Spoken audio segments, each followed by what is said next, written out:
the weeks since the Argentine Grand Prix, Lebanon's nasty civil war escalated as Syria and Israel began to directly support the Muslim and Christian militia groups respectively, while equally brutal campaigns by and against communist insurgents took place in Guatemala and the Philippines. The Polish trade union movement Solidarity was causing problems for the government there, and on the same day as the director of the CIA discussed US support for them with the Pope, Soviet officials read the riot act to the Polish government to get them under control. President Reagan from his hospital bed signalled an era of détente with the USSR by ending trade sanctions placed by his predecessor Carter after the invasion of Afghanistan, and wrote personally to Brezhnev to open a dialogue and say that politics and ideology had been getting in the way of solving real people's problems. On a lighter note, Bob Chandler created Bigfoot, the world's first monster truck. American Airlines launched the first frequent flyer scheme. Bud Light was launched to test markets, while Representative Raymond Lederer and Senator Harrison Williams, both Democrats, were convicted of taking bribes in separate cases and would both see prison time. Due to contractual wrangles between the owners of Italy's historic Monza circuit and FISA, the 1980 Italian Grand Prix had taken place at the Imola circuit, which had been hosting Formula One class events since 1963, but never a championship round. Although Italian fans were outraged at Monza being dropped, Imola proved a popular race, a fast circuit with exciting racing, and FISA decided to try and find a way of incorporating it into the calendar, and so the San Marino Grand Prix was born. Bearing the name of Enzo Ferrari's son Dino, who had died tragically young of muscular dystrophy at 24, the circuit was just 30 kilometres from Ferrari's Maranello HQ, and so this would really be the Scuderia's home race, even if it was officially in a different country. The Lotus 88 saga saw the iconic team elect to miss this Grand Prix altogether while readying a new car, while the controversy over Brabham's suspension had largely disappeared due to everyone else now having it too. The new Toleman team with their Brian Hart-built turbo engines were to make their debut, and aside from their drivers Brian Henton and Derek Warwick, there were two new faces in the paddock. Tyrrell rented their second car to local driver Michele Alboreto, who came with backing from a local ceramics firm, and ATS ran a second car for Swede Slim Borgud.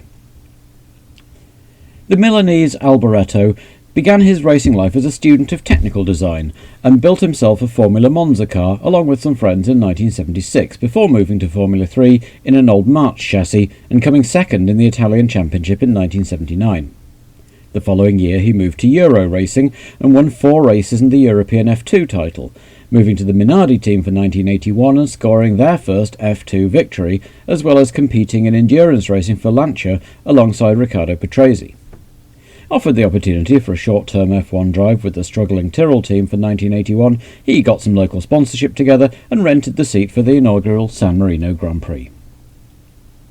Carl Edward Tommy Slim Borgud had always raced as a hobby alongside his main career as a drummer in his native Sweden. As well as his own short-lived bands, Made in Sweden and Solar Plexus, Borgud had played with Bjorn Ulvaeus's Hootenanny Singers, which had led him to a few jobs as a session drummer for ABBA. But by that time he was beginning to take his racing career more seriously and was driving in the Swedish Touring Car Championships and the Scandinavian Formula Ford Series, which he won in 1973. Moving up to Formula 3, Borgud formed his own team in 1978 and won the Swedish title the following year, as well as placing third in the European Series. In 1980, his proposed move to Formula 2 fell through, leaving him without a drive, but he competed in the 1983 F3 Monaco race, which he finished while holding his car's bodywork together with one hand. However, in 1981, at the age of 34, he had the opportunity to try F1 with the ATS team, and, with the permission of the band, placed ABBA logos on the side pods in a bid to raise the team's profile and attract sponsors. Ferrari were desperate to break their 1981 duck on their home soil, and things looked good throughout practice and qualifying as the turbo engines made the most of the long, sweeping expanses of the Imola track. And it was Tifosi idol Gilles Villeneuve who sat on pole position on Sunday morning ahead of Carlos Reutemann, with the turbo Renaults of Arnoux and Prost making up the second row. Nelson Piquet lined up 5th next to the second Ferrari of Pironi, with John Watson in the new McLaren MP4/1 7th, Jones a lowly 8th, and Patrese and Lafitte rounding out the top 10. At the back, with Lotus freeing up 2 more grid positions, both Ozella's and Salazar's March had managed to qualify, as had Jabouille in his Ligier, 18th, Slim Borgard's ATS was 24th and last on the grid, out-qualifying his teammate Lammers, who had watched the race from the pit wall in the company of Chico Serra of Fittipaldi, Siegfried Storr of Arrows, Derek Daly's March, and both Tolman drivers. Sunday dawned wet, and while the rain itself had stopped by the time the race began, the track was still slippery, especially thanks to its new surface laid over the winter, and the teams all opted to start on treaded tyres, at least until the track began to dry out. Ferrari's good showing in qualifying compared to their previous indifferent form was the talk of the paddock, with some suggesting they'd turned up the turbo boost pressure, giving them higher speed, but at a risk of breaking an engine over a long period. Fine for qualifying laps, but how would they do in the race? When the lights went out, Villeneuve maintained his first position despite Reutemann's nipping at his heels, while Pironi got away like a scalded cat and blasted from 6th to 2nd by the time the cars reached the Tosa hairpin. As the cars streamed through Tosa, Miguel Ángel Guerra's debut came to an untimely end as he had a coming together with Salazar's March and was punted into the barriers at high speed. The unfortunate Argentine had to be cut out of his Acela and taken to Bologna Hospital with severe leg injuries. Patrese, meanwhile, had got away well and got ahead of Jones on lap 2, the Australian having had a coming together with Reutemann at the start and slipped back. In fact, Jones had damaged his front wing and came seething into the pits for a new one on lap 2. While all this was happening, and to the delight of the watching fans, the Ferraris began to drive away from the rest of the field, as Prost's gearbox gave up on lap 4, and a lap later, Patrese took advantage of a wobble by Reutemann to go third. On lap 14, judging that the track was beginning to dry, Villeneuve came in for dry tyres, but as he left the pits, it began to rain, and after staying out for 2 laps just in case it was a quick shower, the Canadian was forced to come back in to put his wets back on.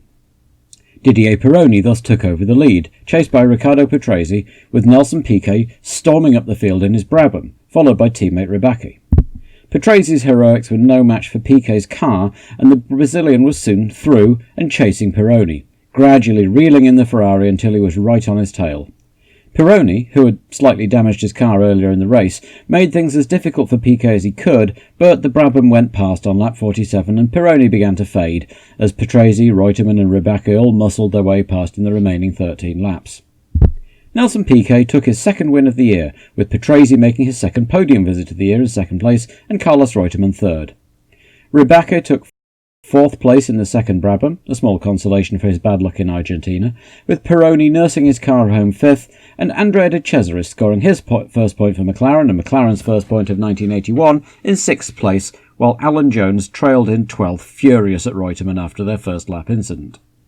Piquet's win saw him overtake Jones in the championship table and close to within 3 points of Reutemann, and Patrese 4th, just 8 points behind Jones.